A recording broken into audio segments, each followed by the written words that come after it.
Hi, I'm Tim. Welcome to our channel and thanks for logging on.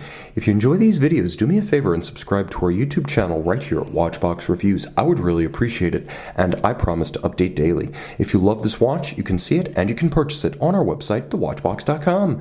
Today, we discuss a flagship piece from the mid-2000s. This is the Breitling Navitimer Olympus, a semi-perpetual calendar COSC chronometer, automatic winding, circular slide rule bezel, and chronograph. It features a moon phase for romance and tremendous utility. A watch that fires on all cylinders. It's only 42 millimeters in diameter at the edge of the beaded bezel, and you can see on my 16 centimeter circumference wrist, it's an easy one to wear.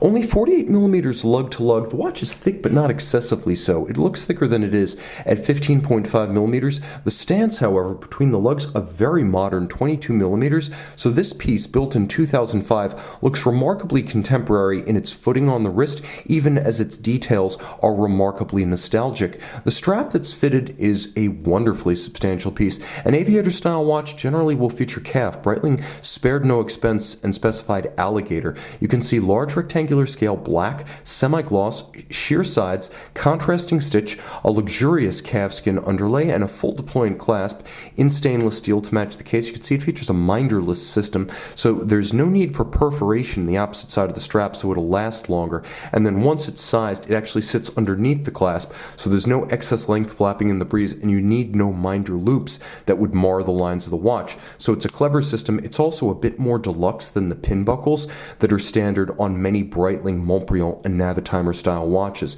So this is a flagship, and you can see why.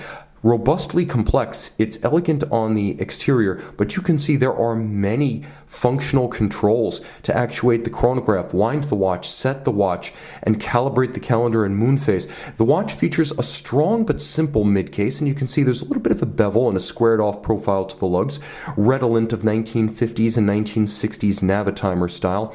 The Montbrilliant line itself is something of a luxury Navitimer from the 2000s. You might remember these often sold side by side with the Navitimers, and it can be a little difficult to tell them apart. This is more explicitly a luxury to a watch, whereas the Navitimer is more of a straightforward pro style.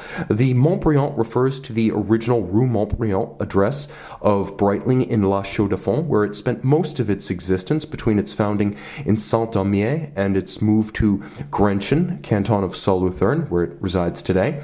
So we have a Montbrilliant with a wonderful beaded style bezel that's designed to evoke the earliest of the Navitimers. The early Navitimers of the mid to late 1950s featured this beaded style rather than slash cut or knurled bezel, and the earliest featured a small bead rather than a large bead. And you can see that it's still the bidirectional rotating circular slide rule. You can turn it in either direction. It's basically used for multiplication and division, although some other advanced functions can be learned with time and discipline. It's a wonderful way to calculate the tip at dinner and outpace your friends with their smartphones while doing so. There's a wonderful contrast too. The planes of the dial stretch down from the rayhot of the slide rule to the well of the registers and the moon phase, so there's a great deal of depth. You can also see that the use of Arabic numerals is a bit different and distinct, and the watch has a luxurious look about it because of the gloss finish of the center dial that contrasts with the matte metallic of the slide rule.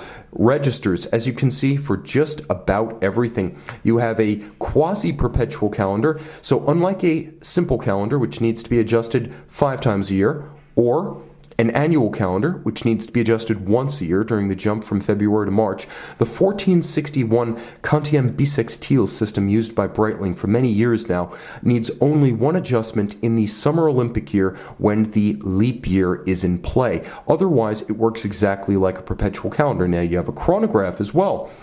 The chronograph is a Dubois de Praz vertical clutch module, just as the perpetual calendar system is Breitling's own in-house QP. And the moon phase is a wonderful gloss and polished disc just beneath the plane of the dials. And you can see there is lume. There will be a lume shot.